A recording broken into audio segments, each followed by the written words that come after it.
morning. Very good. Very Great to see you all here this morning. I am CHCE Muhammad. I will be serving as your moderator on this morning. I am a biology major. I am a senior biology major. I am a member of the Bioethics Honors Program. Thank you, John. Also, I would like to say thank you for attending our session. We're looking forward to a lot of great information, and even the students that are here present, thank you for coming as well. It is my pleasure to welcome you.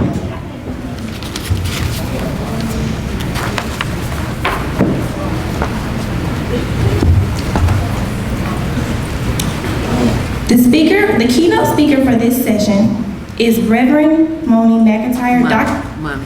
Reverend Moni McIntyre. We have two responders, Julian A. Cook and also Glenn Ellis. I would like to first start by introducing our keynote speaker.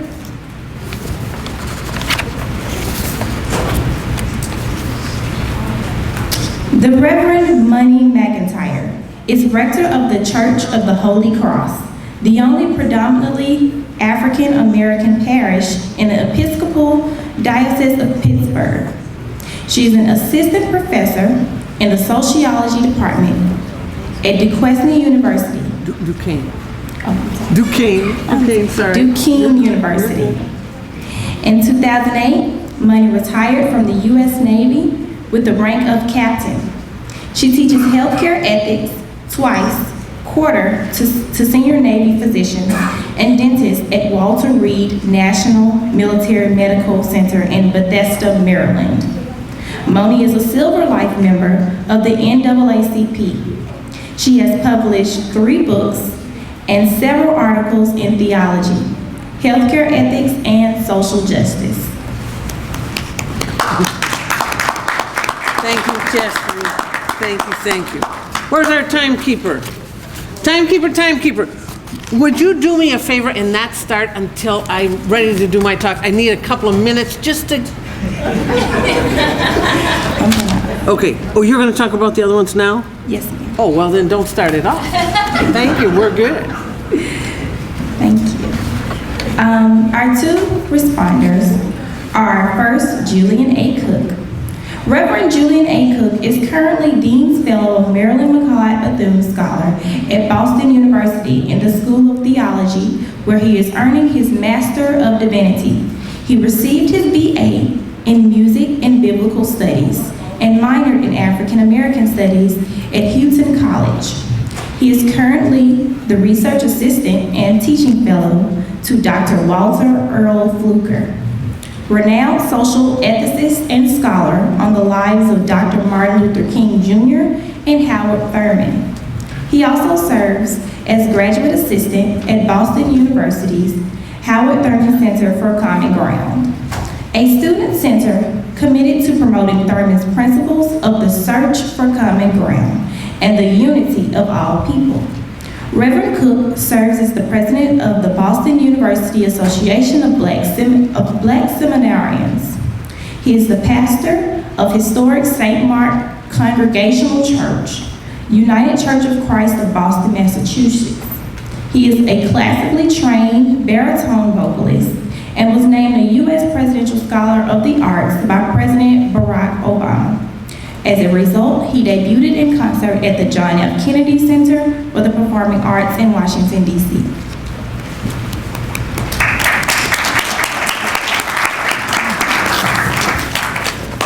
Lastly, our last responder speaker is Glenn Ellis. Glenn Ellis is an internationally respected health educator and complementary medicine consultant. Following his pre-med studies at the University of Pennsylvania, he did graduate work in healthcare ethics at St. Joseph's University. He is currently completing graduate MPH studies at the University of Liverpool with plans to pursue a doctorate in bioethics. He has written several books, including Witch Doctor and Information is the Best Medicine. He is currently an active member of several institutional review boards and hospital ethics committees. He has been a contributor to Real Health Magazine, Heart and Soul Magazine, the Black AIDS Institute newsletter, as well as the National Medical Association's Living Healthy magazine. In addition to his columns, which appear weekly in the Philadelphia Tribune, Ellis is a regular radio guest and commentator on KJLH Los Angeles and Philadelphia on WRUD AM, where he hosts a weekly program, and WDAS AM FM, where he provides weekly commentary. He is president of Strategies for Wellbeing, LLC, a health education and consulting company headquartered in Philadelphia.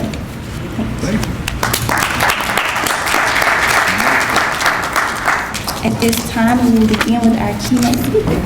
Thank you very much, Chastity. This is great. This is a tremendous sound system, but I always ask, can you hear me anyway? Okay, whether you want to or not, that's the issue. First off, I want to ask our timekeepers to hold off, and then I'll let you know. I just got a couple of preliminary things. You know, everybody gets the same amount of space for their bio, whether they're 100 years old, 99 years old, or 25 years old. So I said to Reverend Cook, I said, I think I got my M.Div before you were born, 83. He said, oh yeah, a lot before. So I started studying ethics in 76, healthcare ethics in 1976. That was before all y'all were born, just about. That's all right. I can handle it. I don't mind being older. Okay, so first, thank you, Dr. Warren and Wylin and Geraldine Thomas and Kim Porter. They took such good care of me to get me here, which was not easy. Ms. Thomas can tell you about that. Secondly, you would maybe are thinking, Moni, you are so old and clearly you've given all kinds of speeches. Why do you show up in a t-shirt? And everybody is too polite to ask. Let me tell you why I show up in a t-shirt. It's not any old t-shirt. When I was here a couple of years ago for this very same conference, one of the people in my parish graduated from Tuskegee, and I'm not positive of the year, but it was a long time ago. And she was saying, oh, Moni, there's no school like Tuskegee. Remember when Ms. Baker was talking about Tuskegee? This woman, a rival. She's just passed a couple of months ago, Martez Glover Wilson, if anybody remembers her. Anyway, so when I was here, I bought this t-shirt, and I knew at that point I was going to wear that for her funeral. I also bought her a souvenir and all that. So when I saw her the week before, am I talking too fast for these southern people? All right, okay, I'm just checking. Okay, so when I saw, because I can't press my luck with the timekeeper. So when I saw her the week before before she died, I said, Martez, I'm going to Tuskegee and I'm going to bring you something. And she said, oh, Moni, I don't know if I'm going to make it. Well, she didn't. So I thought to myself, so at her funeral, I wore if you know the Episcopal Church, we wear a lot of clothes in church. We have an alb, so on top of my clergy shirt, I wore this t-shirt. And so the I'm from Pittsburgh, and the Pittsburgh representative, alumni rep, was giving a tribute to Martez. So I ran in the sacristy, ripped off most of my clothes, and I came out with my clergy shirt and the Tuskegee, and I put a stole on and did the rest of the service that way, just like you. They were wildly enthusiastic and so I said to myself, when I do this talk, I am doing this in honor and in memory of our dear Martez, and I must wear this t-shirt. So if you ever see me again, I will know how to dress. But tell you what, teammates, I'm dressed well right now. Okay, so I want to thank our respondents, and let's begin the timekeeping. Okay. Sisters and brothers, I absolutely hate PowerPoint for me. I love it for you. I can't, I'm inept, what can I tell you? So instead of getting all that, I brought books. One of my students said to me, Dr. McIntyre, you have to understand that kids today don't read books. Kids today read paragraphs. I said, I'll tell you what, in my class, Jack, you read books. That is to say, I read books and I ask you to read the best I can do. Now in 2006, 5 authors published a book entitled The Color of Wealth, the story behind the U.S. racial wealth divide. Who besides me knows about this book? Aha, who besides me has read this book? Yeah, another question, all right. I bring it so you don't think I'm making it up. So that was 2006, it's old, it's fine, I don't care. In this book, the authors explore the question, why do people of color have so little wealth? The authors distinguish between wealth and income. Income is the money that we receive for our goods and services, rents, services, for goods, services, rents, investments, that kind of stuff. Wealth, by contrast, is the value of one's property and other assets. So you think to yourself, what are you doing with your money? Are you supporting your parents? A lot of white communities, the parents support the children. You see how that works? And if you need to put your money toward your parents as well as your children, your net wealth is going to be less. So that's what they're showing, one of the things they're showing in this book. So they explore the reasons in this book for wealth disparities among people of color. The authors are less interested in income disparities, but wealth and income are certainly related, as we know. Now, the conference here is focused on healing the family through social justice. I believe that the authors of The Color of Wealth help us to understand some of the many reasons for the lack of family health. They demonstrate how wealth disparities have been deliberately designed and perpetuated for generations through legal maneuvers, and that's what Ms. Baker was talking about. Legal maneuvers that have denied social justice to women. We haven't even mentioned the women, all women, no matter what color, white women, all kind of women, have been denied right off the bat. I mean, women don't even have their own names. You go from being Susie Smith to Mrs. Joe Jones. You haven't got your first name, you haven't got your last name? What? So, okay, so women, we've got to, I think, include women in this whole thing. So you know about the double jeopardy, women of color, all that. Indeed, the authors show the ways in which our government, and again, Ms. Baker was talking about that.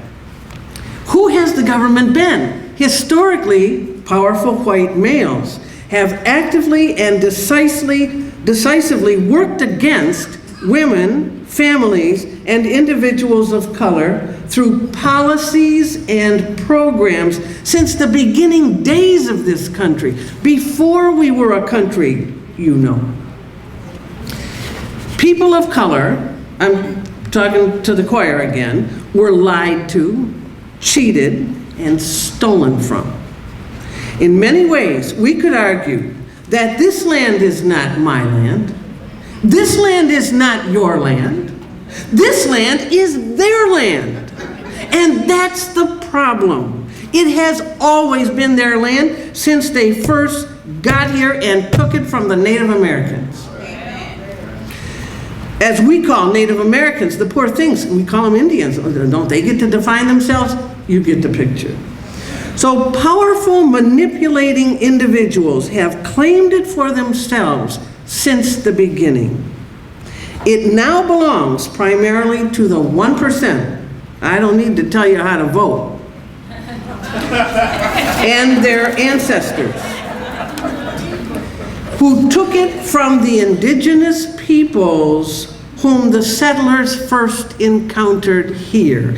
And when you read this book, or when you don't read this book, you will find out how brutal that was and how systematic it was. It was amazing. So we may conclude that healing the family through social justice needs to begin by getting our facts straight. It didn't start lately. Much as I love Ronald Reagan and his war on drugs, it didn't even start with him. It goes way, way back to the very beginning. Now, my part in this program is to speak about religion, ethnicity, and identity. We could begin with the tenet of every worthwhile religion: honesty with the real. What is real is that the original and subsequent white European settlers have stolen from the native populations, built their fortunes on the backs of those they enslaved, and exploited and abused Indians today, African Americans, Asians, and all women. Just think about what you know or don't know about the Chinese Americans brought to this country to work on railroads and dams and things. How many lives were lost? And then we passed the Chinese Exclusion Act so we could send them all back. So the first point that I wish to make in terms of healing the family through social justice is that we must be honest about how we got into this situation in the first place. And I invite you to read The Color of Wealth. But as my students say, how come you never give us happy books? You always give us sad books. It's a sad book. And every book I'm going to mention is a sad book. Okay. So the first thing, religion. Let's look at religion. Let's consider the role of religion, and we've certainly heard, I'm sorry I wasn't here for the other conference presentations, I was only here this morning. But let's consider the role of religion in the healing of families through social justice. You know, the source of all wisdom and definitions, dictionary.com. Attorney James appreciates that. Defines religion this way: religion is a set of beliefs concerning the cause, nature, and purpose of the universe. And it also is, especially when considered as the creation of a superhuman agency or agencies, usually involving devotional and ritual observances, and often containing a moral code governing human affairs. So basically, all those words that probably didn't make a lot of sense mean religion calls us to look deeply into all that matters in an ultimate sense and to live accordingly. It's what we were all saying this morning. What happens when we live as if God mattered? What then are religions? I'm going to quote from one of those Catholic guys, a Jesuit, Roger Haight, describes religions in this way. Religions are constituted as social movements, also known as gangs, we heard this morning, bearing a culture in which one finds responses to human questions of ultimacy. So what are the questions that religion is supposed to answer, religion or religions? In the first place, the basic human question is whether human life has ultimate value, or is it as impermanent as everything else? Is there something ultimate? Does anybody really care beyond time about each of us? Another question might be, in what sense does religion contribute to a sense of identity? And then, of course, what is the nature of ultimate reality, just in case we can relate to it if it exists. Now, we haven't got time to explore these questions today, no surprise, particularly with our timekeeper, who's not going to let me slide. But we can consider some pertinent questions for today, I think, in terms of our theme. Every mainline religion, Western religion, so we're talking about the Jews, the Muslims, and the Christians, every one posits a loving God who made us in that God's image, right? Okay. Therefore, to be human is good. We are not depraved. We are, in our essence, good. But it is not just my humanity that is good. It follows that yours is good too. For Christians, the image of God is so complex that we speak of God as Trinity, as three in one. In other words, as relationship. So from the perspective of religion and social justice, I can only honor God if I honor the family that is God and the families that represent God. Social justice from a Christian perspective, and that's the one I know best, demands that I respect the Trinitarian nature of God through the communitarian image of family. How do we image God? Not as individuals. We image God as relationship, because what we argue is that God fundamentally is relationship. Just as Christians do not image God as a monad, as an individual, but rather as a triad, as relationship, the way to do social justice is through community. And in this case, we're talking a family. Theologian Catherine Mowry Lacuna put it this way: the point of Trinitarian theology is to convey that it is the essence or heart of God to be in relationship to other persons. That's who God is. There is no room for division or inequality or hierarchy in God. We talk about three equal persons in God. That the personal reality of God is the highest possible expression of love and freedom. That the mystery of divine life is characterized by self-giving and self-receiving. That divine life is dynamic and fecund, not static or barren. Now, I can see it. You're only hearing it, and it's complex, it's dense. But what we're saying, what I think Lacuna is saying, is that doing Christian religion honestly requires us, doesn't just invite us, doesn't just hint at, but requires us to do religion socially. And the basic unit of society is the family, however it may be constituted. So when we ask, who am I, from a Christian perspective, we find ourselves speaking of ourselves as one of a group, one of a family, one of an ethnic group, one of a group known as humanity. We are, like it or not, inevitably persons in relationship. Every person is at least a daughter or a son of somebody. Relationship is as much a part of our identity, Our yes ma'am, we're on target.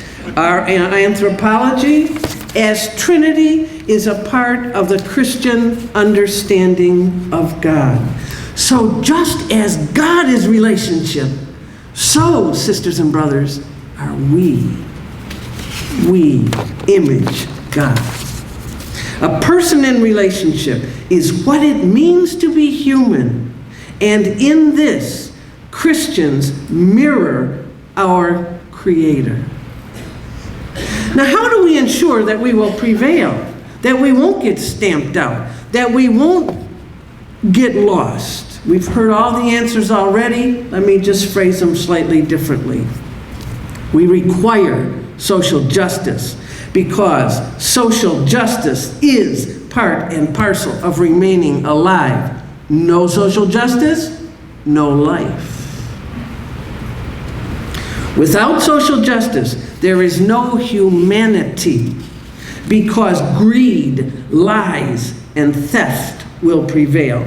What is justice? It is giving each person their due, Aristotle. And that's essential to the continuance of humanity. And what we have seen again and again and again is the denial of what human beings are due. So what have we said so far? 1, women and people of color are not starting from the same step on the wealth ladder as white males, and there are historic reasons for this. 2, religion, and especially the Christian religion, assures us that our lives are rooted in ultimate being. We are more than the gravestones that say 1948 to 2048. Religion, and so our lives are rooted in ultimate being, and therefore we have ultimate value. God is ultimate. We have ultimate value. We are made in the image and likeness of God. 3, for Christians to be human, therefore, is to be good because of whom we are made, in whose image we are made. And we are in relationship. 4, social justice is how we survive and thrive. 2nd, ethnicity, much shorter, timekeeper, relax a little. One approach to recognizing the differences among human beings is to consider ethnicity. According to, again, dictionary.com, ethnicity is, as you might expect, an ethnic group, a social group that shares a common and distinctive culture, religion, language, or the like. Now, what do we tend to do? Oh, I'm getting worried now. 2 minutes. I may need to keep my own time. The human tendency tends to rank these groups, placing my group first. White women, we're the greatest. Who are you? Don't we do that? We all kind of do that. Human history has several examples of how dangerous and destructive life becomes when pressure is exerted on the other to recognize the former as superior to them. So as soon as I start saying, I'm in charge, I'm the best, I'm this, I'm that, it makes life very bad for you. Now, I would call your attention to this book, Fact, The Nazi Doctors, Medical Killing and the Psychology of Genocide. Robert J. Lifton. Lifton demonstrates in exquisite detail what happens when the overweening claims of one group led to the wholesale violent destruction and exploitation of other groups. As soon as those in charge posited and promoted the concept that certain ethnicities were life unworthy of life, and that's the phrase they used. Even ordinary men and women participated in the deliberate obliteration of countless numbers of human beings. At least 6 million Jews, gypsies, homosexuals, Poles, and other undesirables.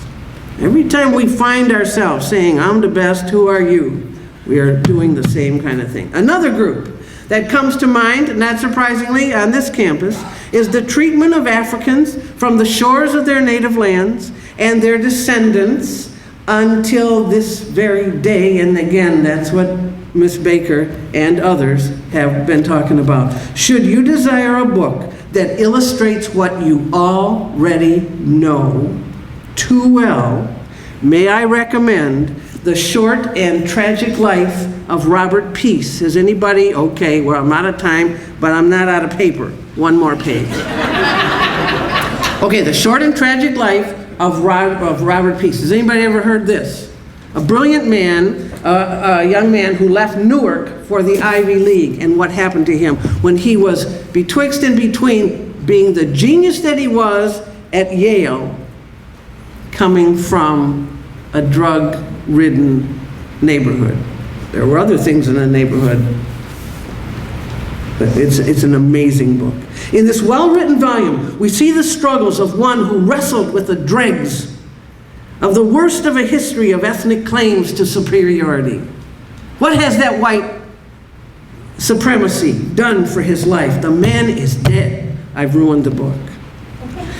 What happens when mass incarceration, drugs, love, uncommon intelligence meet in the life of one person? The legacy of failing to recognize the Trinitarian God in each and every person is told compellingly in this book by his roommate, Jeff Hobbs. Now, wrap that section up. We have considered the design of a Trinitarian God. We are all in relationship to one another, co-equal and equal in the sight of God. We have briefly, very briefly, revisited two stunning examples, the Nazis and the situation of African Americans, what happens when we lose sight of that as ethnic groups in the life of a single individual. It's just shown so clearly there. Third and last, timekeeper's getting itchy, identity. Where do we go to answer the question, who am I?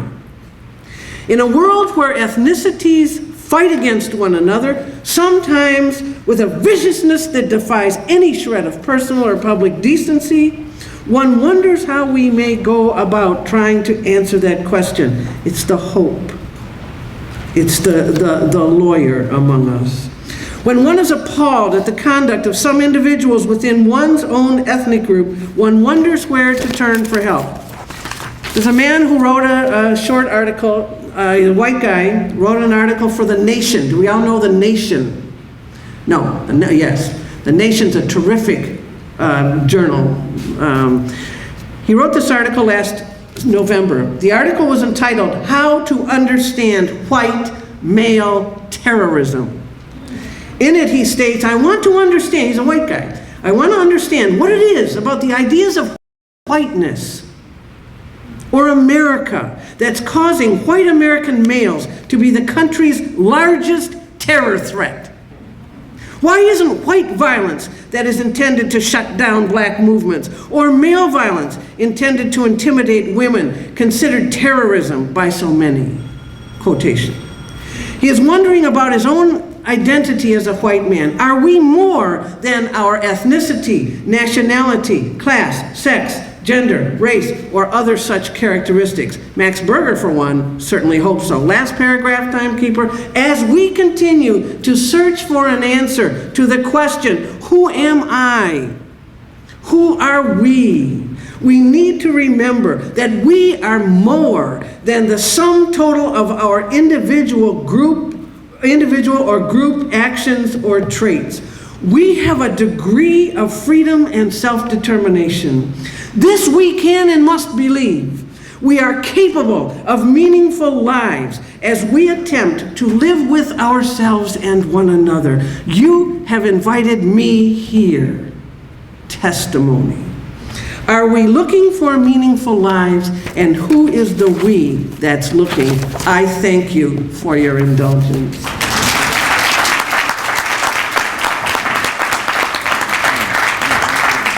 Thank you, Reverend McIntyre. At this time, I would like to turn the podium over to response speaker, Reverend Julian A. Cook.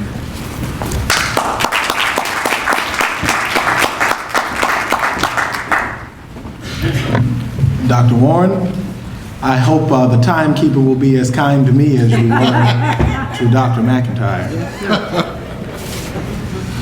In her presentation, Dr. Moni McIntyre asserted that religion is inextricably connected to questions of identity. She said, and I quote, "When we ask, 'Who am I?' from a Christian perspective, we find ourselves as one of a group, one of a family, of an ethnic group, one of a group known as humanity. I would describe this by saying that we identify ourselves as part of specific stories, and one component of those stories are the socio-cultural particularities that shape our unique experience. One element of those socio-cultural factors is religion. Theologian Paul Tillich defines religion as encompassing that which concerns humanity ultimately. He says the situation theology must consider is the creative interpretation of existence, an interpretation which is carried on in every period of history under all kinds of psychological and sociological conditions. Tillich defines ultimate concern as that which concerns us unconditionally at all times and in all places, that which determines our being or not being. Man, and I would add woman, is ultimately concerned about his being and meaning. One way to conceptualize ultimate concern would be to seriously answer the question, what keeps me up at night? And or what wakes me up in the morning? This is what religion is primarily concerned with. In fact, Martin Luther King Jr. once said of religion unable to address the realities of the human condition, any religion, and I quote, that professes to be concerned with the souls of humanity and is not concerned with the slums that damn them, the economic conditions that strangle them, and the social conditions that cripple them, is a spiritually moribund religion. Religion is central for communities of discourse and practice because it encompasses both particular and universal claims about human identity or identities. In the Abrahamic faiths, the question of human identity is answered by positing human being as created by God through participation in the ultimate being of God, and therefore endowed with incredible potential. However, who we are is not just a personal, private matter, as is often demonstrated in the rugged individualism of the neoliberal American economic structure, where who I am matters for me and me alone. As Dr. McIntyre stated, doing religion, she says Christian religion, but I would add many other religions as well, requires us to do religion socially. Who human beings are as creations of God, endowed with burgeoning potential, has social implications. Being human is not only about the possession of nascent potential, but it is also about being able to actualize that potential. This is the essence of human freedom. It was Howard Thurman who said, and I quote, "The degree to which the potential in any expression of life is actualized marks the extent to which an expression of life experiences wholeness, integration, and community." Consequently, the social question for religion is always, is society arranged in a way that promotes the actualization of human potential? In other words, does what or who religion says human beings are, valuable, potential, rife beings, match how human beings are made to live? When a discontinuity is apparent, good religion, which is why our slave ancestors asked, have you got good religion? Because there is a difference. Good religion must rise up with prophetic impulse and creativity to enable us to challenge and develop sustainable solutions to injustice. I'll be the first to admit, as a student of religion, that religion does not do this perfectly. Religion is often one of the most powerful forces used by the dominant to justify their malfeasance. Yet religion can never completely be discarded as entirely useless and harmful, because as much as it has been used to justify evil, it has just as often provided the marginalized the resilience and resistance needed to survive and overcome their oppression. To discard religion because of examples of bad religion would be tantamount to offering simple answers to complex questions. Without a doubt, there is a wide chasm between the dignity we say should be afforded humanity and the indignity in which most of humanity lives. This is clear from Dr. McIntyre's presentation. We live in a world where the 85 richest people in the world own as much wealth as the entire bottom half of the world's population, around 3.5 billion people. In America, 1 in 4, that's 26% of African American households, are food insecure, as compared with 1 in 10 or 11% of Caucasian households and 1 in 7, 14% of households overall. More than 1 in 3 African American children, 34%, live in food insecure households, as compared to 1 in 7, 15% of Caucasian children. In Chicago, where I was born and reared, and where much of my academic research has been focused, there have been over 5,000 murders since 2001, and gang membership is estimated at over 100,000. But this should be no surprise when 92% of black male teens ages 16 to 19, the racial, gender, and age demographic most likely to become gang members, are unemployed, the highest unemployment rate in the nation. In Boston, where I now live and pastor, there is the largest wealth gap in the country. While the average white Boston family has $246,000 in wealth, the average black family has $8. Poverty robs humanity of their ability to actualize their potential. In his recent powerful book, Democracy in Black: How Race Still Enslaves the Soul of America, Dr. Eddie Glaude tells the story of a 65-year-old black woman named Christine Frazier, who lost her home during the economic crisis of 2009 when she lost her job. She had paid $240,000 on a home that had been reduced to $40,000 in value. Christine recalled in vivid detail the day she was evicted by the police. With no place to go, the family slept in the car, except for the family dog, Sheba. The police made provisions for Sheba.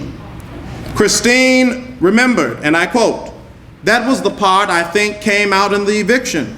When they came for me at 3 in the morning, they didn't have a place for me and my family to go, but the animal shelter came because they knew there were dogs there." What type of society do we live in that has a place for dogs, but no room for the Christines of this world? Elizabeth Amour's words from her essay, African Traditional Religion and Poverty, are insightful.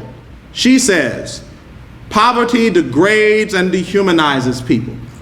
Common humanity demands that those in poor communities must be helped to regain their dignity in order to become human beings again. To quote the familiar words of Jesus, it may be impossible for the rich to gain entrance to the kingdom of heaven, but in the here and now, it is just as impossible for the poor to gain access to the promise of American society." Religion is one of the most potent tools in helping societies disinherited to regain their humanity and for all humanity to assume its rightful place in the human family. Religion is a powerful force for healing the family first, because it requires the recognition of the inherent value of the human being. Dr. McIntyre has covered that well. Second, religion is an important force for healing the human family because it insists that because the human is valuable, the human person should be protected through social justice. Here, the spirituals of our slave ancestors, which I do believe to be the most comprehensive black theological treatise, is an instructive source. In the spirituals, the slave's ultimate concern, freedom from degradation, met their beliefs about ultimate being, God. And they sang of their value in the face of their oppressors. I know the Lord laid his hands on me. They theologized about human equality and the unfulfilled promise of a democratic society when they sang, I got a roll, you got a roll, all God's children got a roll. And because of human value and human equality and their insistence upon it, they had a formidable basis on which to condemn the injustice of their society and prophetically imagine a more just social arrangement. Such an arrangement requires what Howard Thurman called, and I quote, a social order in which even the weakest may find refuge and refreshment. This is the key to healing the human family, because as Eugene Debs once wrote, while there is a lower class, I am in it. While there is a criminal element, I am of it. While there is a man or woman in jail, I am not free. Lastly, religion can be a transformative, reparative, healing tool because it requires a society arranged with what womanist religious scholar Carrie Day calls in her book, Religious Resistance to Neoliberalism, a politics of love. She says, and I quote, in this neoliberal moment, love is seen as apolitical and unrealistic. Love is often used in confusing and sloppy ways, which leads to a disbelief in love itself. However, and I quote further, the analytical and political importance of love must be grappled with because love is a concrete revolutionary practice that makes room for an effective politics needed to resist neoliberalism. In other words, love is not mere sentimentality, nor is it or could it ever be passive. Love is the most powerful force available to the human family because it is about promoting and protecting the most powerful reality of human existence, being itself. As Tillich writes, and I quote, life is being in actuality, and love is the moving power of life. Being is not actual without the love which drives everything that is toward everything else that is. In man, and I would add woman's, experience of love, the nature of life becomes manifest. Consequently, love cannot be passive, but is the foundation of power. Love cannot be passive, but is the foundation of power. As Day states, love is a concrete practice in the sense that love's embodiment is expressed in sets of practices oriented toward individual fulfillment and human flourishing. What is needed to repair the human family from the ravages of poverty is a socio-political love that structures the ways in which we organize society and value humanity. As Carrie Day writes, without love, political communities are unable to engage the profound importance of neighborly care, no matter who the neighbor may be, which forecloses possibilities of a truly just society. To use the words of the Apostle Paul, and they are familiar to us all, it may not only be that if we speak with the tongues of men and angels and have not love, we are nothing more than clanging cymbals.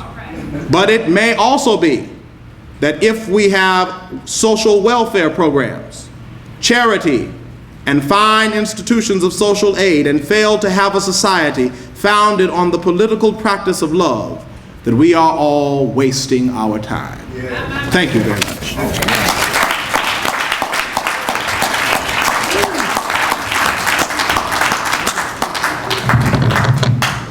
Thank you, Reverend Cook.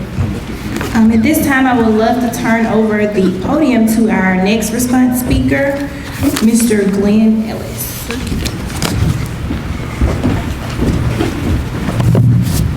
Good morning, everybody. Good morning. I just told the good Reverend here he forgot to drop the mic, so. I left it for him.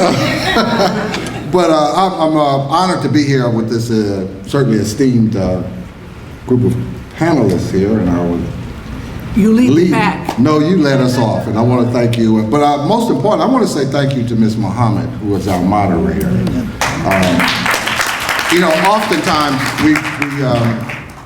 we don't adequately value people who serve in roles like her, because there's a reason that she's the moderator.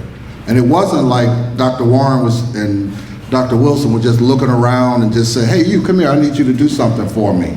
So this is the result of some very focused and some very diligent, aspirational work and hard work. And so I just want you to know we recognize that. And because we recognize it, we got great expectations on you too. And we're gonna be watching you. So congratulations to you and our, what's your name?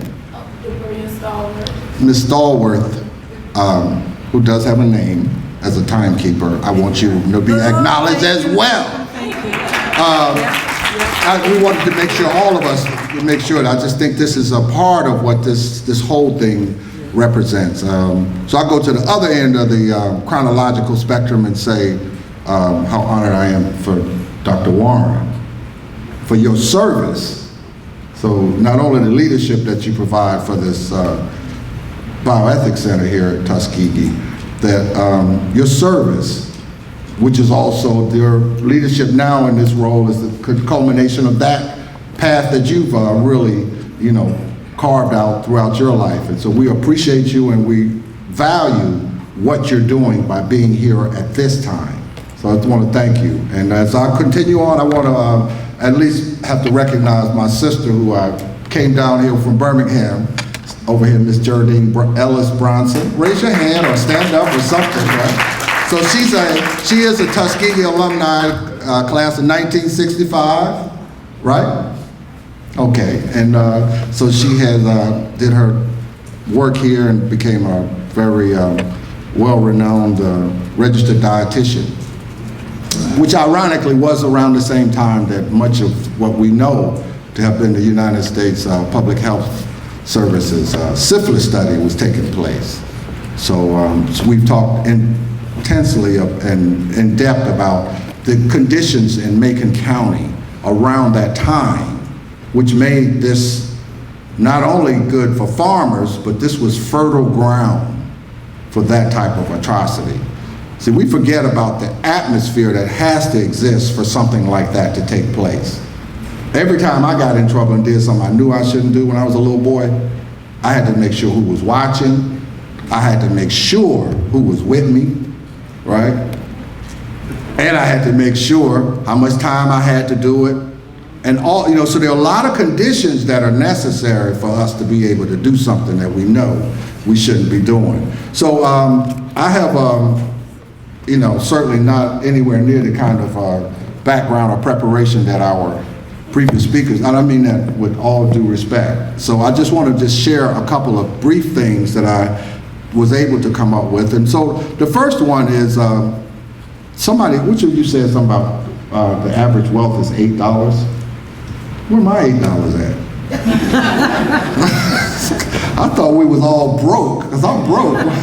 You mean we got $8 somewhere? Who should I see? Dr. Warren? Who got the $8? But, you know, I just think that when we talk about this climate, I just want to say a couple of brief things. We're talking about religion, we're talking about identity, we're talking about spirituality, as we talk about the healing of the family. And, you know, I was quick to go back and think about many times when I was a kid, when I was sick, and my mother would take me to the doctor. And I remember one time my grandfather, who was a holiness Pentecostal minister, came by the house on a day that I had been told by the doctor, and told my mother, well, he can stay out of school tomorrow, let him, you know. So Grandpapa comes by the house, rings the doorbell, open the door, and he said, boy, what are you doing at home? I said, I'm sick, Grandpapa. The doctor said, I don't have to go to school today. He said, boy, when a doctor can make a tree from scratch, then you believe what they tell you, right? So I was a little salty about that. So I went and took my little bowl of cornflakes and went and sat over in the corner, and I thought about that, right? And so it's when we talk about healing the family, so we got to say now, who decides when we're healed?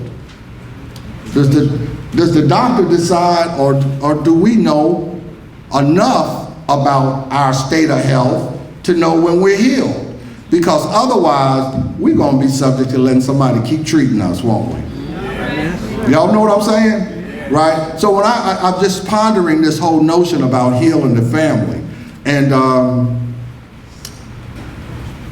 it also makes me think about the African proverb that says, until the lion gets his own storytellers, the story of the hunt will always glorify the hunter.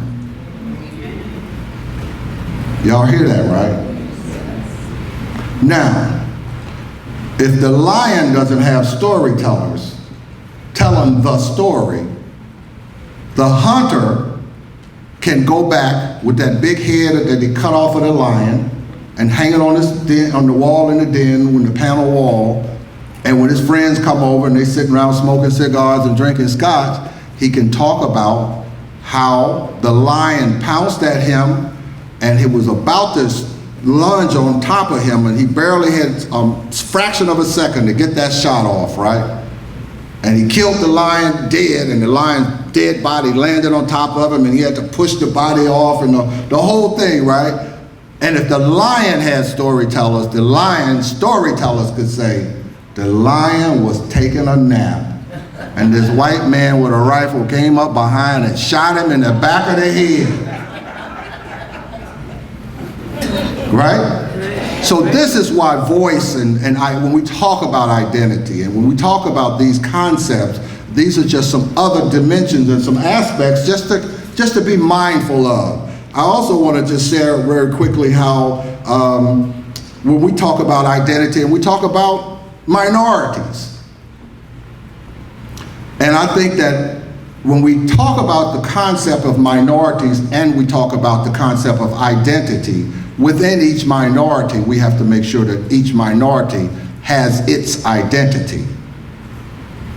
And every group that is considered a minority can have does have a direct and constant line and relationship back throughout its own culture and its own history. I can't go any further than a slave ship. Right? So a lot of times what we have to, and I'm just cautioning the degree to which it's possible that as we move forward as a society and as a family that has to be thinking about community, how we have to make sure that everybody knows who they are. I came from a family of 9, and it was real easy to get lost in there about who you are. Because it's easy to start thinking, I'm supposed to be like him. And I should be judged by his standards, or I should be measured or punished or rewarded based on what my sister does. I shouldn't have to have my own. So identity is something that we have to each make sure, because otherwise, if you don't, somebody else will define who you are. There's no question about that. And it takes me to when I talk about identity and spirituality and religion, I also think about some of the songs that we learned as children. And one of my favorites was the one where it says, it was called In the Garden. Y'all don't know nothing about that. So it was really, well, I was always like turned on by all of these great songs, and that's why I could never really handle being in Birmingham in a segregated city when I knew that they said Jesus loved all the little children. I'm like, did he talk to Bull Connor, or somebody need to let Bull Connor know this? But this song, In the Garden, and it talks about, when we talk about identity and our spirituality, I came to the garden alone. And I was just trying to, I was just like, that's powerful.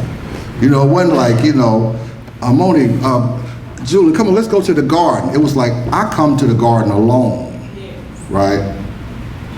And the voice I hear, and it talked about how this voice was so beautiful and so meaningful and so deep, the birds shut up. I was like, shoot. I was a deep little kid, so I used to like process all this stuff. Everybody else was just sitting there waiting on the preacher to shut up. I'd be trying to listen to the lyrics of the songs and try to understand these things. You know what I mean, Dr. Warren? I did some research and found out that Charles Austin Miles wrote that song.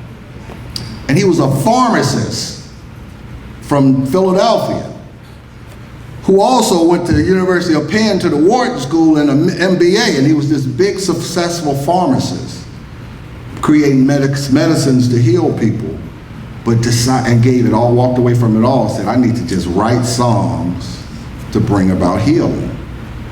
And he wrote that was the first song he wrote. So apparently there were others that he wrote, and I just thought that was, very, very powerful to be able to do that. So when we talk about these concepts of spirituality and religion and identity, is to understand, and even in that song, In the Garden, he talks about, it says that, and the joys we share as we tarry there, right? I said, wait a minute, I thought you came by yourself. Now he's talking about the joys that we share as we tarry there. So that's another way for us to understand the connection that religion, identity, and spirituality gives us to be able to connect with something that's much greater than all of us, that you are no longer alone, right?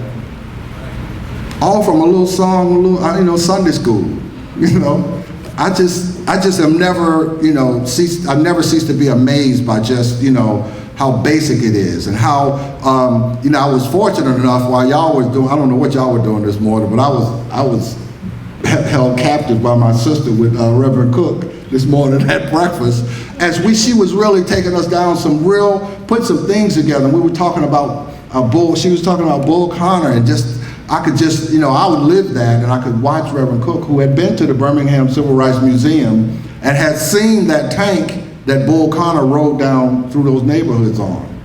But to hear her talk about it from a first person point of view, right?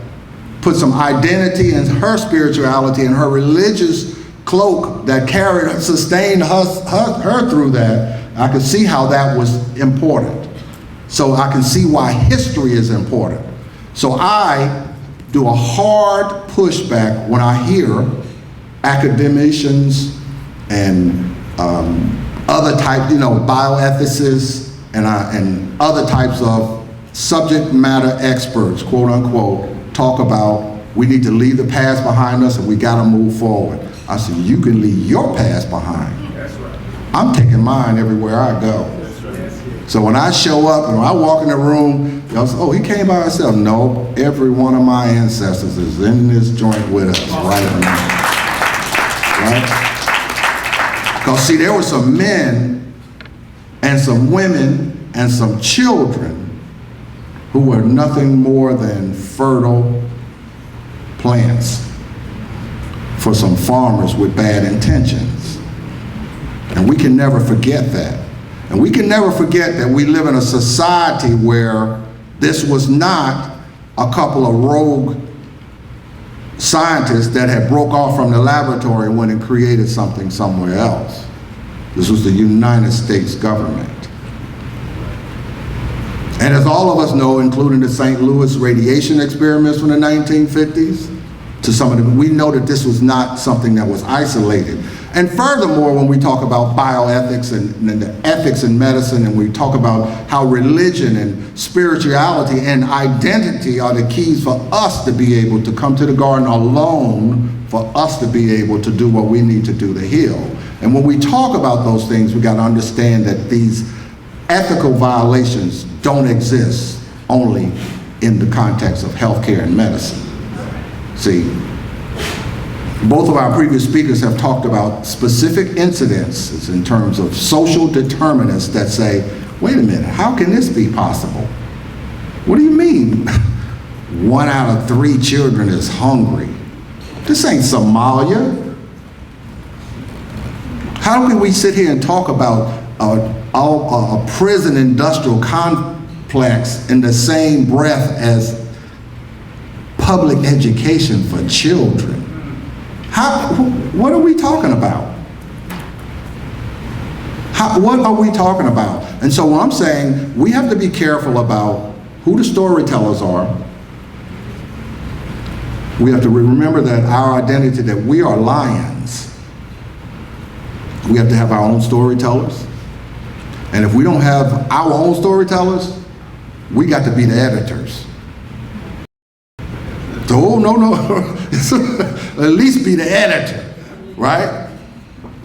So, you know, I've written a lot of things that, you know, over the course of my little career, so to speak, and I've written on topics that didn't directly affect me, but somebody, whether it was, well, I've written on tremendous issues around HIV and AIDS, I've written on gender equality, I've written on elder health, none of which I have had to experience directly with first, but I can assure you, the people who publish it say, oh no, let me see if that resonates with my identity, with the identity that you're trying to put voice to. Because once it goes out there, it's out there. And people will start citing it, and people will start referring to it, and then the next thing you know, that's like this gold standard for what it is that we do. So these are the kinds of issues I just wanted to bring into the conversation. I am truly, truly grateful that we have the ability to conduct these types of gatherings that are meaningful, and that we have, under Dr. Warren's leadership, been able to see how we have been able to understand that the concept, when we talk about bioethics, and when we talk about Tuskegee, that we're not just talking about syphilis. That we have to understand that this is a wide gulf, and this is a deep systemic societal process that we must be looking at. How do we do this? How do we do this? And how we have been able to recognize through this same kind of effort under Dr. Warren's leadership that every single one of us got a role. It ain't about picking up the paper and saying, let's see what they're gonna do. I wonder what they're doing about such and such now. Every single one of us has a role to play. So I want to thank you, Dr. Warren, because if nothing more, you have made that perfectly clear through this excellent work that you have continued to do to permeate this environment with an understanding that social justice, equity, and ethics are non-negotiable. Thank you very much.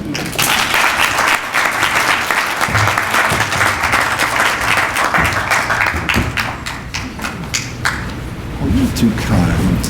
I'm gonna vote for you. You're running for anything. I know, but I might think about it. She is too kind. I told her, I said, I want to vote for her. I said, are you running for anything? Run for something just to get my vote. Please. I want to give you. You be the campaign manager. Now we're talking. Now we're talking. I would like to thank all of our speakers once again. That was fun.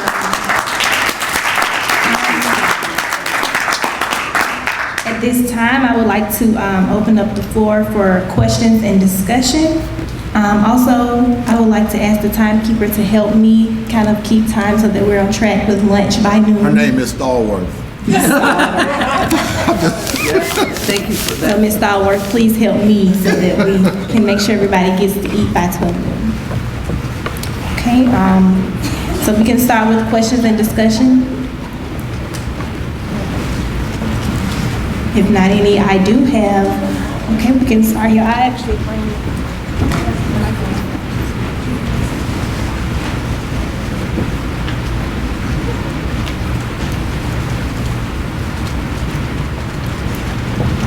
Thank you. I didn't look around to see if anybody else was going to go first at this particular panel. But thank you all for your sharings, and I agree largely and appreciate your comments.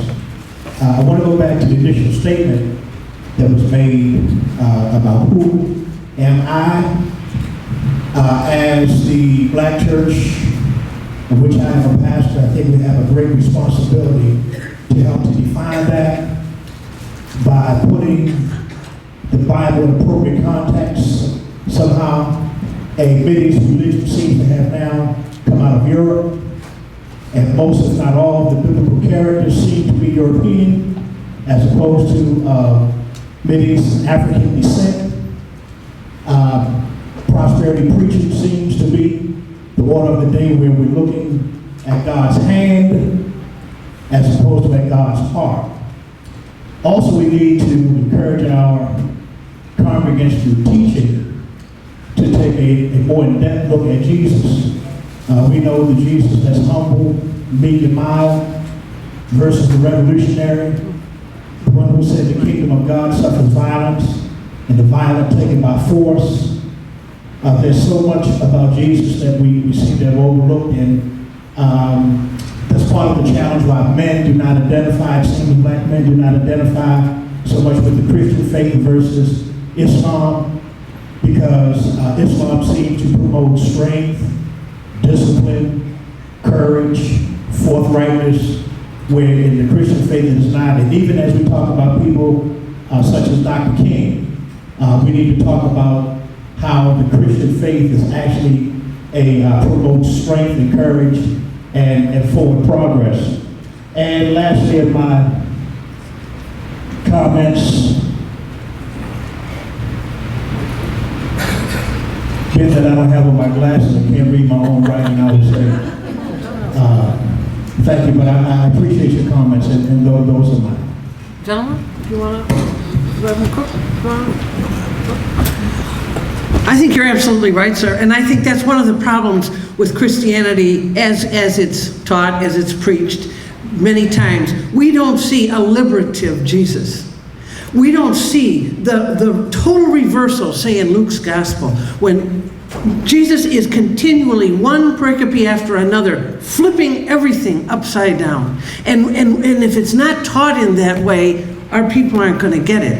And if our people don't get it, then their people won't get it, because we take it where we go. So I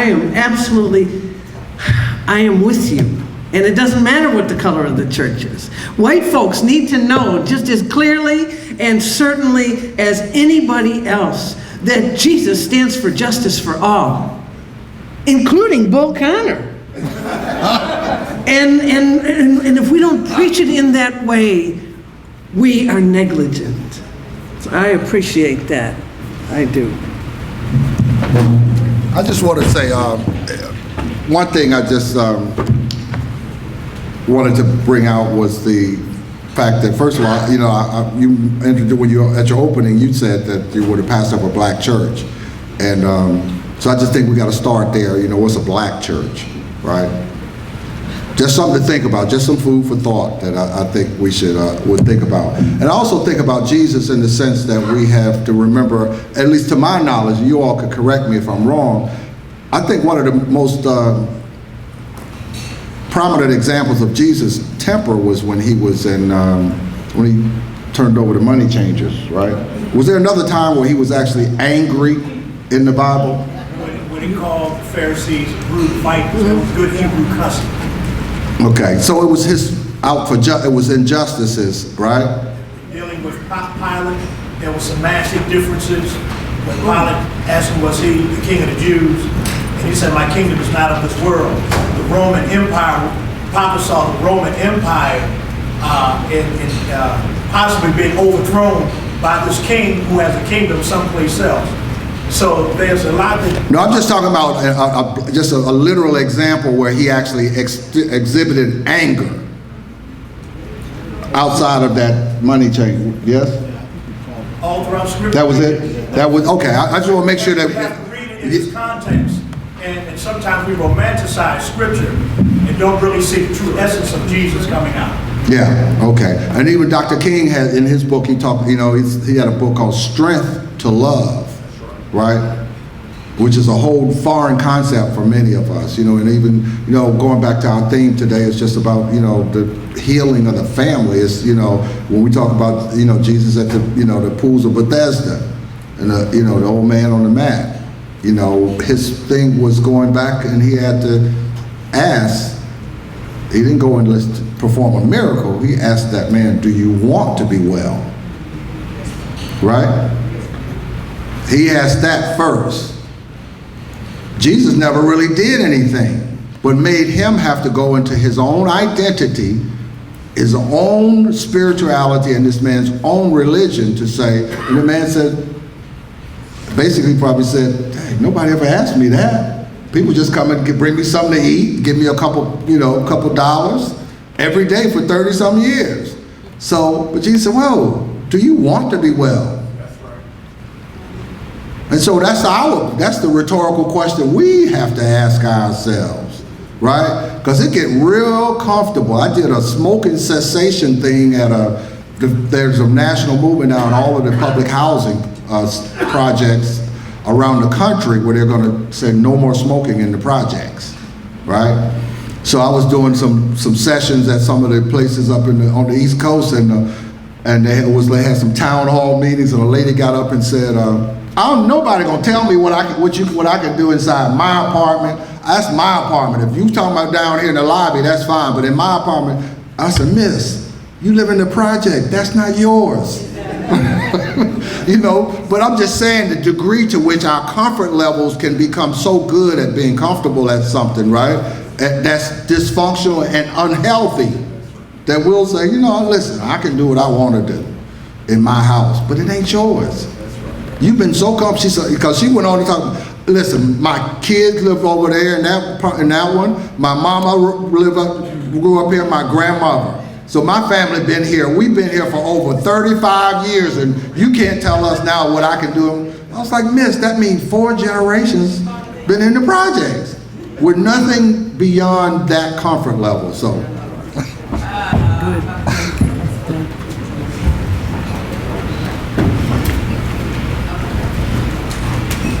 Any more questions on the book?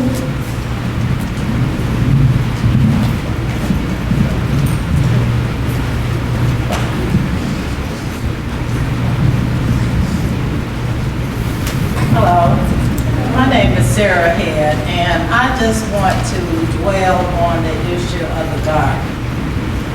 I think that, and I'm just going to make it plain and simple, that all people die because of lack of knowledge, and there has been a lot of knowledge shared here during this conference. And Dr. Warren, you have done a tremendous job. The staff have really overwhelmed me. But what I really want to say is that in that garden, when we go in that garden, we need to get our facts straight as to what we're supposed to do in our relationship with God. And once we go into that garden and we get our relationship straight with God, then that's when we step out.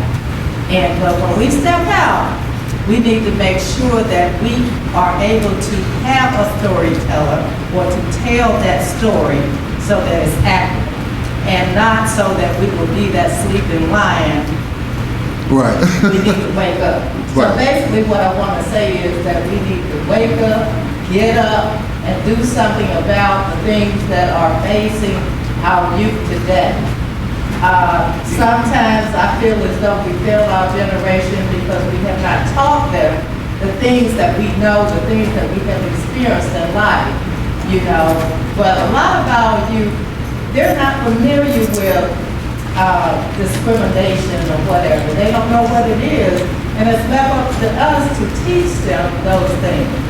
And as far as the lady living in public housing, I used to manage 14,744 public housing units in Atlanta. And when I would hear them speak about their generations living in housing for all those years, I would tell them that that seems to be an indictment to me. Because it doesn't make sense for anybody to live that long and not, pull themselves up, or somebody else pull them up to help them to do better. That's right. But here in the lyrics of that song, it said, we talk about that we have to get the fact. He speaks, and the sound of his voice is so sweet, the birds hush their singing. And the melody that he gave to me within my heart is ringing, right? So that's what you're supposed to get, what you're supposed to get, right? And then it goes, and he walks with me and he talks with me, so you carry that with you. So that's why I say everybody got something they're supposed to be doing. I just want to make sure we don't blame victims. I'm really concerned about that. Perhaps what we need to do is go help, rather than say, how come you're still here? Do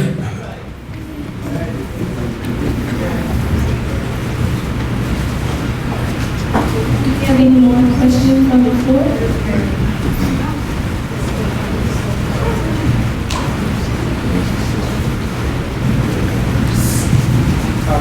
Yes, I've enjoyed all the presentations. Mr. Cook, could you speak to the issue of what's happening in Chicago? Because that's sort of the ground zero of what's happening with us as African Americans and young men. I'm thinking about, I'm from near New Orleans, and I'm thinking about the issue of aggression and ego. Recently, there was a football player, you probably saw it in the news, that was killed over maybe a minor bump in it. So it's like someone is dead, there's another person whose life may be ruined, and I think about God, and I think about our beliefs. I believe in Christ, and I'm a follower of God.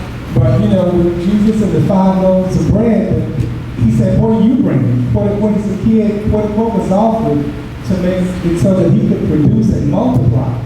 So we have to come up with some solutions ourselves. There's a myriad of problems happening in Chicago with police. There's unemployment you mentioned. So could you speak a little more to that? Yeah, most of my research is focused on Chicago in particular and putting together a theological response to the violence that is so rampant there. I think one of the things that you're talking about when you're talking about young men who, and young men in particular, who seem to, in their person, display what social theorists call hypermasculinity. What that is that because they do not own anything in the rest of the society, when all that you own is yourself, what you do is that you begin to protect yourself in a way that will often cause conflict in community. And then when you couple that with a complex system of gangs, you have really a recipe for disaster. And then on top of that, you compound those issues with the fact that black people in Chicago, black and Latina citizens, are completely locked out of the political process in Chicago, of the economic process in Chicago, not because they chose to live in a project for forever, but because a system that culturally reproduces itself has made them to live in those positions. When you're talking about 73% of the violent crimes that happen in Chicago happen in the same 5 areas, that's because there are systems set up in that way. Right. And so black people, when you talk about black men who portray themselves in those ways, you really, and I heard you do this, you offered a great amount of grace, as our society should, because it's an indictment not on them, it's an indictment on the society that has pushed people to the margins like that. So that's what I'd say about that, and we can talk further about that. And that's where the Reverend, the issue about blaming the victim is,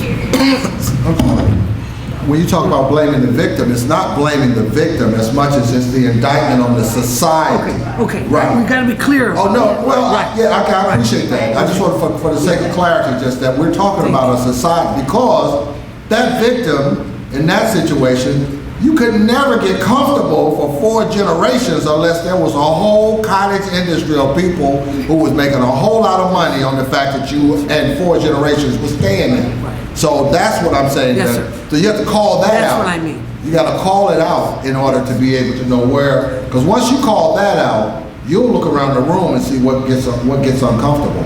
That lets you know who's making money off of it. And they'll try to make sure that, you know, they'll say, well, we'll send some care packages over to the apartment. So they want to try to ameliorate it, but they don't want to destroy the system that keeps that in place and allows it to perpetuate. Thank you, perfect. And so, and therefore, no, I don't want you to step on my shoes because my shoes are all I have. Right. My shoes become a part of my economic self.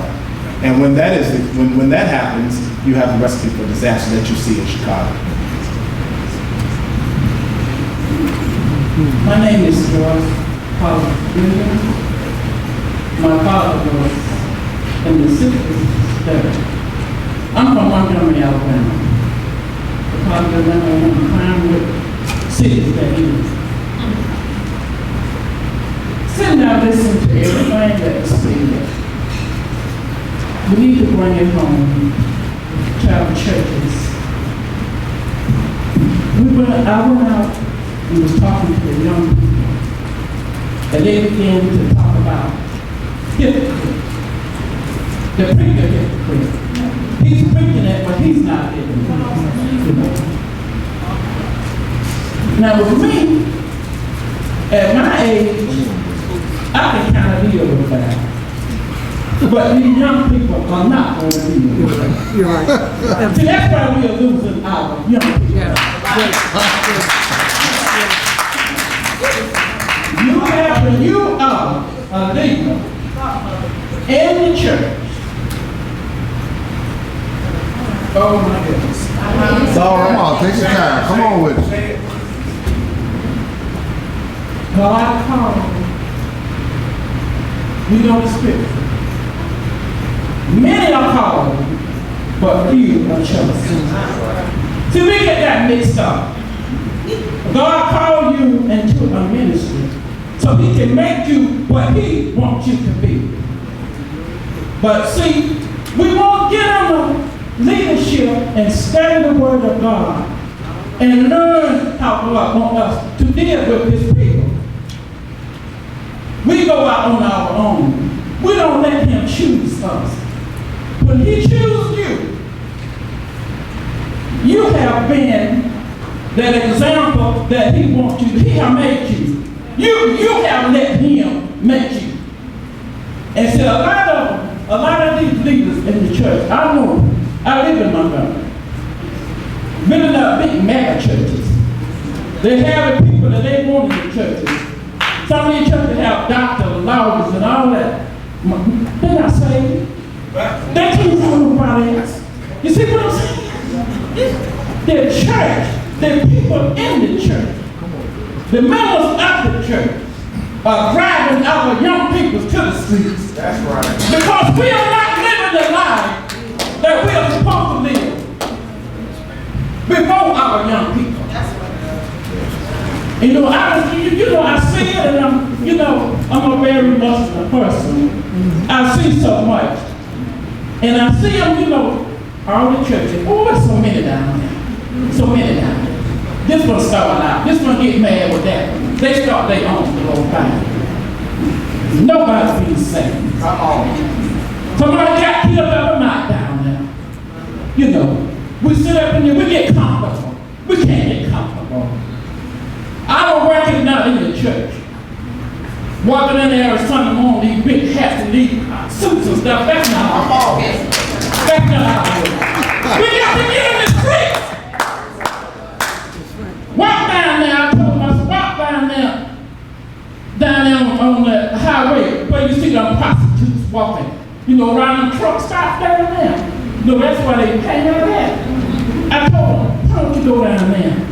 You see what I'm saying? The church, I'm going to tell y'all, listen. We are failing now. I'm talking about the young people, the next generation.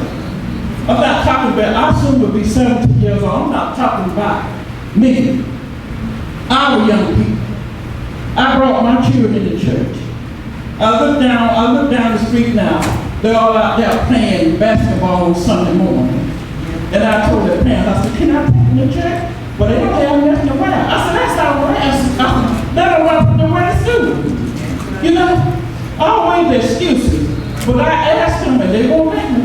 I can't worry about that. You see what I'm saying? But we as ministers, y'all better get on the Bible. Go sit up and keep sitting up in them churches. Get out there in the streets. Now, if you're afraid, something ain't right.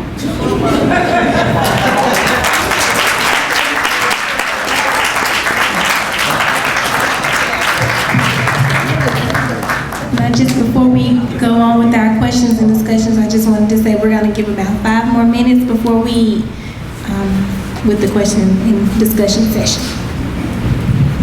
So just to piggyback off of what Ms. Joy said, to Reverend Cook. So the question for you is, in this new era of millennials, and with the balance between the academy and being an activist. And so we see a lot of preachers, as you said, who are very, very well versed in Tillich and Bonhoeffer and all of these great theologians and Thurman and everyone. But how do you find that balance in being that scholar, but also being an activist? Because I see a lot of young preachers who are very much involved in all of the academy and all of the scholarly, but they won't get, as you said, their hands dirty and get down in the midst of the people. They talk well, but they don't do it well. So I just want to know, what do you mean, how do you balance even that? I mean, I read your bio, and you're very well accomplished, and especially very well in the academy. But how do you find that balance of, as you spoke about, give me that, I can't remember the songs you used, but some of the old time songs, how do you have that balance? Because a lot of the young preachers that I've encountered, they talk the good game. They Instagram, they Facebook, they Twitter it well, but they won't even walk across the street to talk to the person who's homeless. So. Thank you for that. Your words are very, very poignant. I want to probably say 2 things in particular to what you said.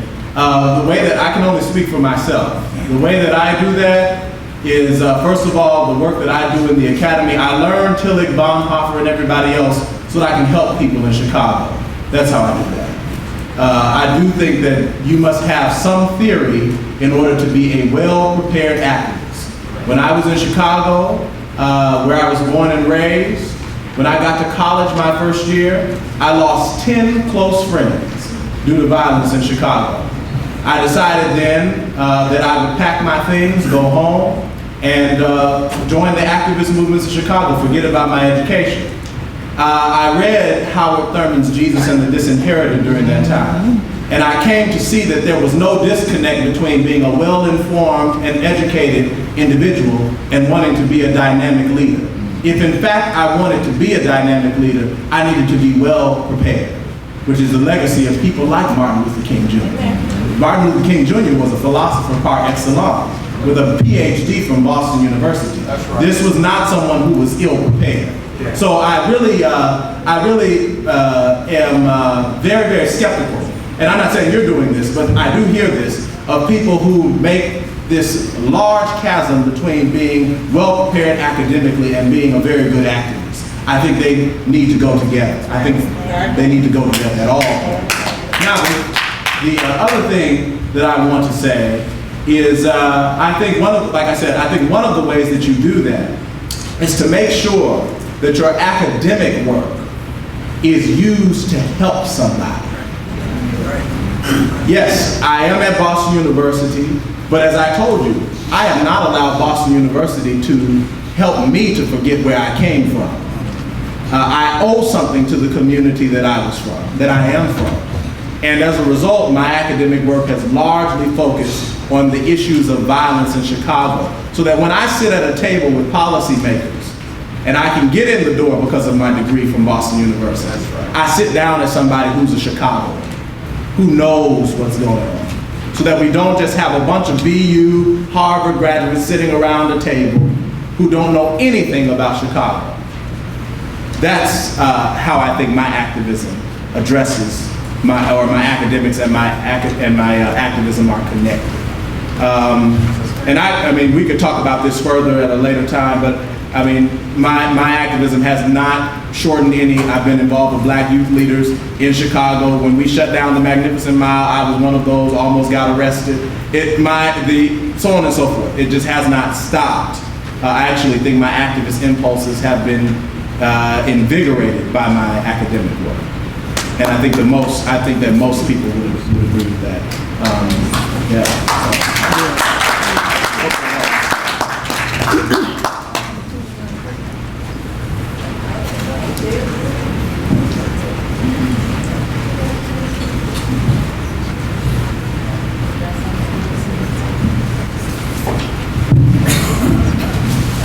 Very briefly, Reverend Cook, thank you. And all of the presenters, we really thank you for your presentation today. I want to just piggyback on what he said because I'm from the age of when I was called, then I wanted to know why it was necessary for me to go and get their academic qualifications. And I think Reverend Cook just answered that for all of us, is that so that I could get in the door, so that I would be allowed to walk in. A lot of times we are eliminated from even the conversation because we don't have the credentials to even sit at the table with the policymakers. They don't want to include us simply because they discriminate against us simply because of who we are. But when we bring in those credentials and we have those credentials to bring in, then it's hard to put us out.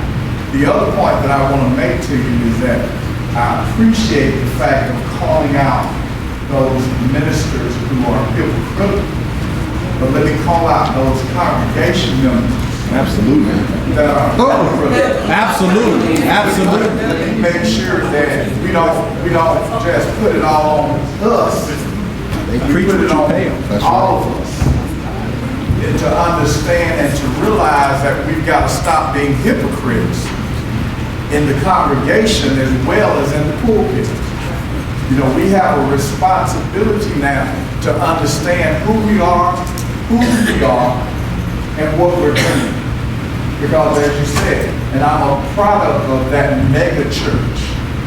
That mega church helped me to grow, helped me to develop, helped me to become who I was.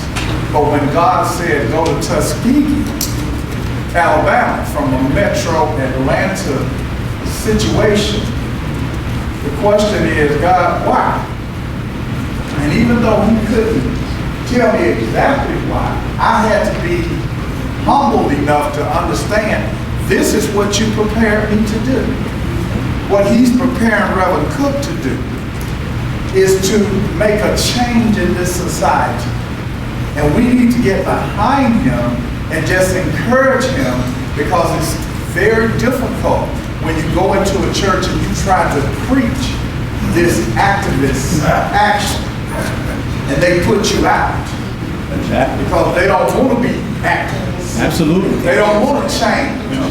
They don't want to do anything else but just sit there and wear their big hats and wear their suits and just play like I'm a Christian.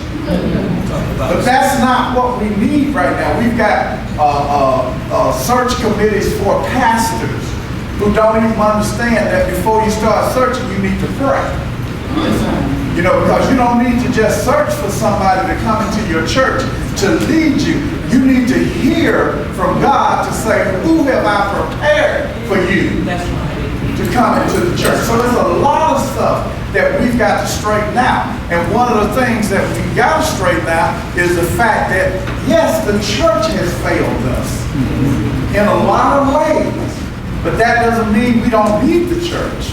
The church just needs to come in tune with everything else that we've talked about. The family, the community.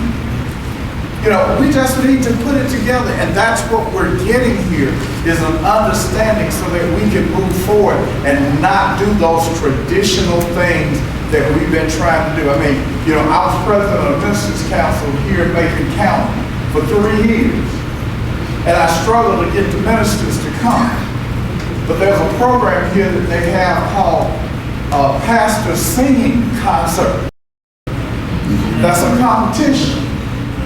And there was 50 pastors stand up there competing to sing.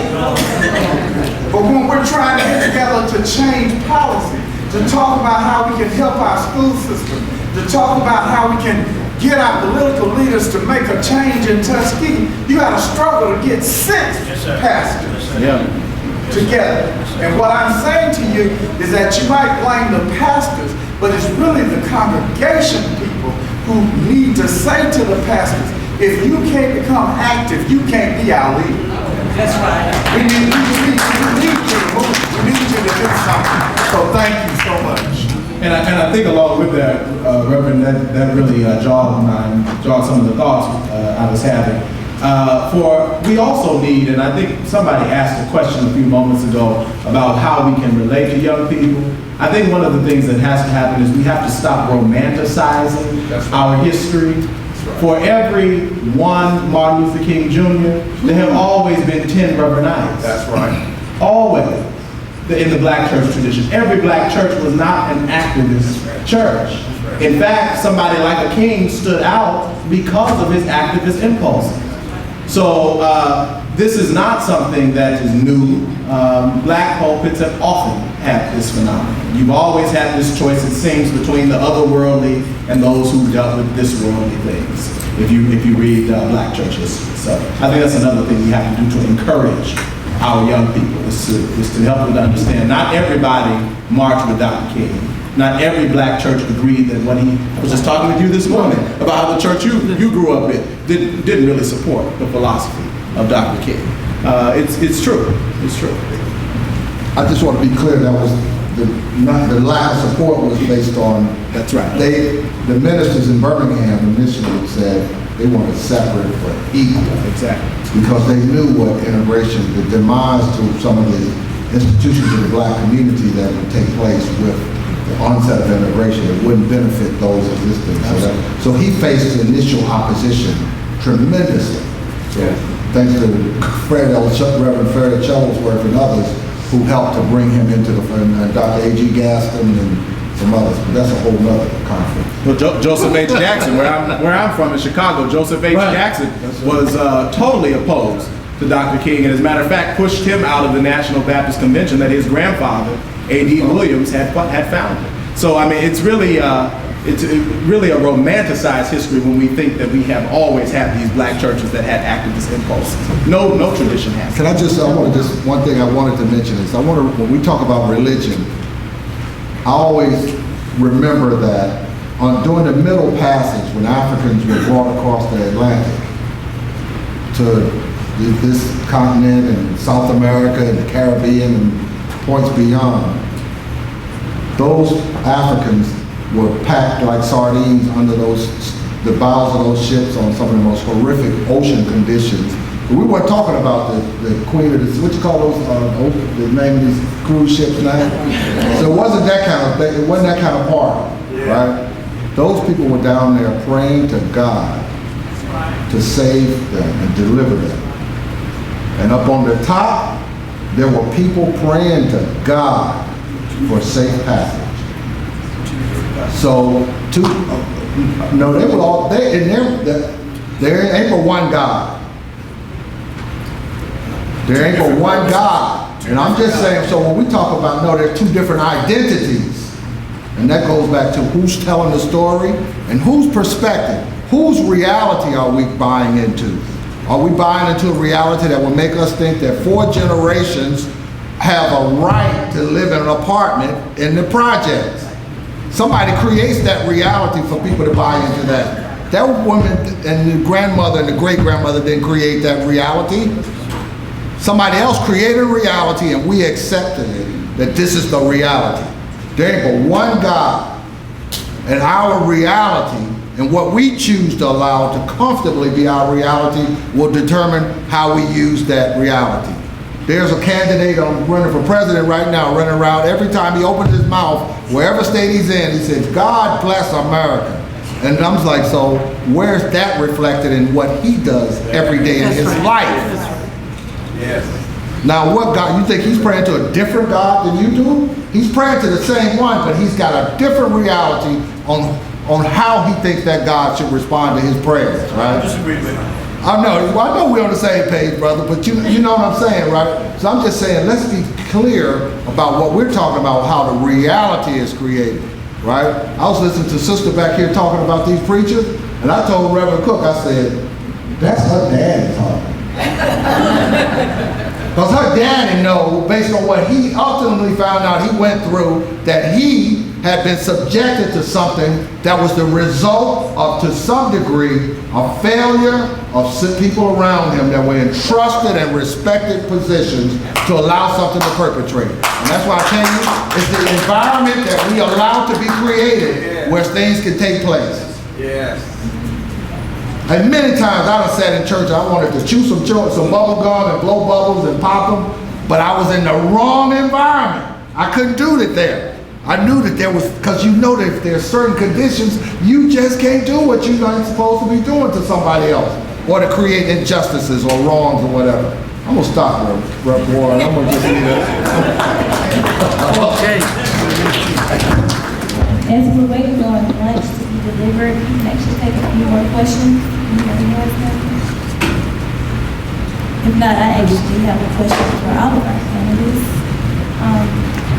So I think we've established today that our lawmakers of this country, many of them share Christian values or have values related to religion as far as being charitable, giving unto those who would have them, do unto those as you would have them to do unto you.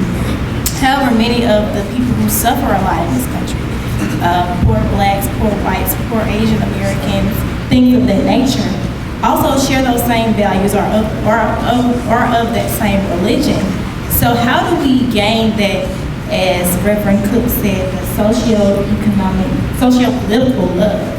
How do we get that from lawmakers? What has to change? Is it more of a, we don't respect them because they're of this race, or because they don't have that socioeconomic status? So is it a wealth issue or a poverty issue? Where does the lack of respect or the lack of concern for, I guess, lower people in their eyes, how does that come into play?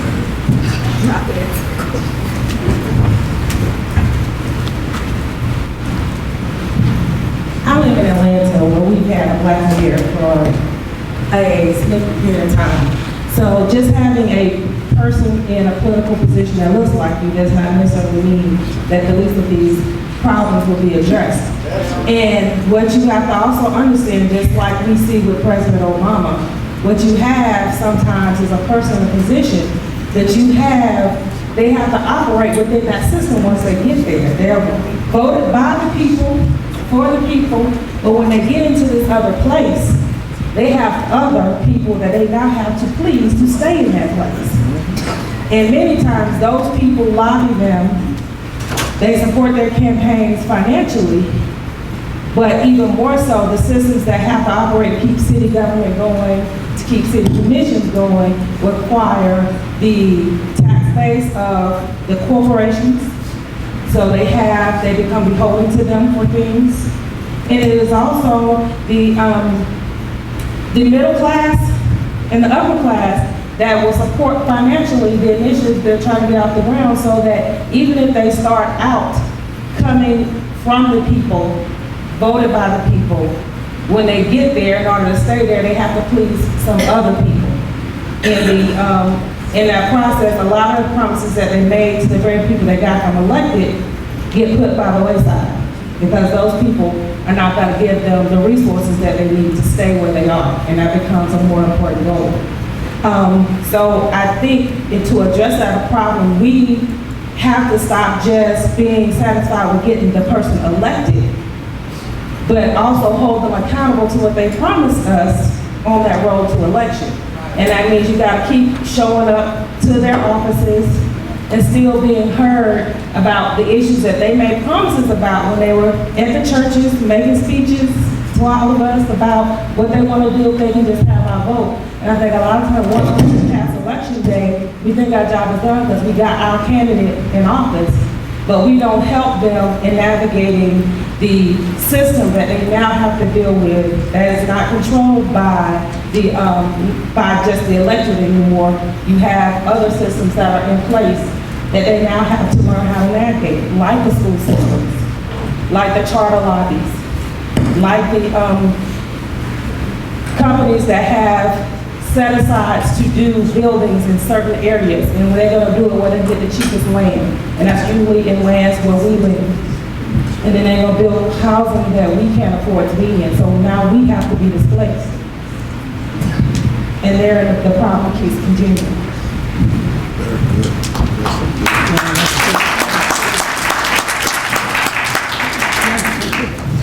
I just want to respond for a moment, and I think that's the global situation. I want to say just personally, what is it that we won't see?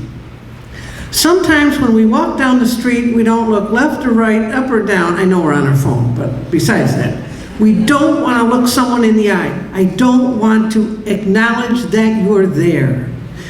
Who is it? What is it that you and I refuse to see? Because that's, in spirituality, that is sin. That's what sin is. Sin is the refusal to see, skotos in the Greek. So what is it that on a daily, just walking around here, what will I not see? Who will I not see? Whom will I not acknowledge, and why? There's a lot we can ask ourselves on that. But I think linked to that, you said, well, how do we get people to do that? Where do we look for this sort of socio-political love? It is going to be found in the places that we refuse to look at. So we have to look at the spaces where these things are already going on. We have to look at single mothers. We have to look at resources that we have left untapped in our country for the answers to the problems that we are facing. Not from policymakers, because as we have often said, policymakers often are detached from the communities where many of these things are going on. You have to look on the ground. There are some people with some incredibly innovative ideas there in those communities that have the answers to the problems that you're trying to find answers to. So that would be my answer. Thank you.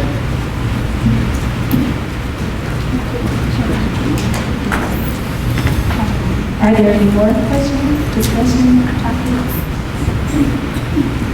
Actually, I have one more before I end this. Can you hear me now? Basically, so I know Dr. Cook, Reverend Cook, you spoke of being human. What does it mean to be human? Being able to actualize your potential. And does the society in which we live actually support us being able to actualize our potential? And why do you think this is? What social constructs in particular do you think kind of hinder us from actualizing our potential or even working together as humans, regardless of race, regardless of religion, regardless of political association? What do you think specifically hinders us from working together? You asking me that? All of our panelists, please. I think that the thing that, just quickly, I think one of the things, just looking at from our individual identity point of view as a person of African descent, I think the fact that we are here in 2016 and there's never been a formal apology from the United States for slavery. We're not talking about the syphilis study that the United States conducted, just the institution of slavery and how much is happening in this country for institutions, regions, geographies, individuals, families, and so on, that is the beneficiaries of the institution of slavery. Compensation? Reparations. I'm just saying, and reparations is not like I'm gonna write every black person a check, but reparations is being able to readjust the moral compass of a society to accommodate for the injustices and those things that were deprived. You know, my sister and I were coming down and we saw some plantation houses, I'm like, my gosh, just think about these plantation owners and the people who made them the money to build these big old houses that for generations have, right?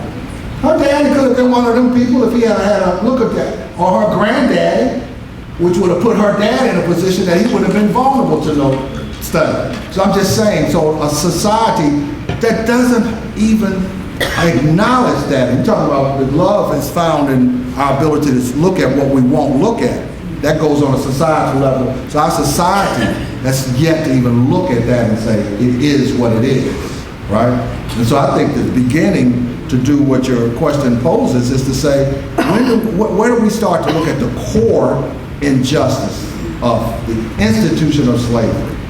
We're still gonna, we're talking about like the Duke Foundation and the Johnson & Johnson Foundation. We can look at I can go Robert Wood Johnson Foundation, all of these places that are major institutions that are in the positions to determine who gets what, right?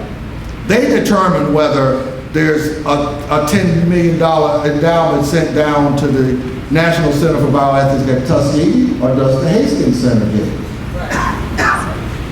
They determine whether Dr. Warren is the most prominent bioethicist in America, whose voice is most respected, or if it's Art Kaplan. With all due respect to both of those gentlemen. But I'm just saying, we got to start with a society that does that. And until we can not only look each other in the eye and say, you got pretty eyes too, brother. You got a nice, I'm serious, it's a nice. What are you doing after this conference?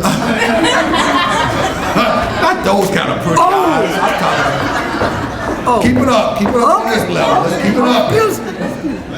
No, I'm just saying. But I'm just saying, we won't even look each other not only in the eyes, but I'm just saying we won't even look at each other as individual groups among each other of who we are, because all of us, Reverend, you talk about being able to have the credentials just to be allowed in the room, and sometimes that's all it'll do is get you in the room. They'll sit there and you will not act like you ain't even there in terms of the way the conversation goes, the topics, the thrust of the direction, and all of those things. So we have yet to even respect that this is a multicultural society that we live in, and that every one of us are Americans, right? And so until that is what, and we're all God's children, that has yet to be acknowledged and accepted. And until we get to a point as a society where we can say, we need to say, everybody, see, but there's something that still lingers that walk amongst us that says, you're less, just from the door, from the jump, you're less than my child is. Or our children that have been so inundated with messages that say, from the door, I'm automatically less than that child. So we've got to correct that. Dr. Warren, come on, man. We were his warm-up act, so now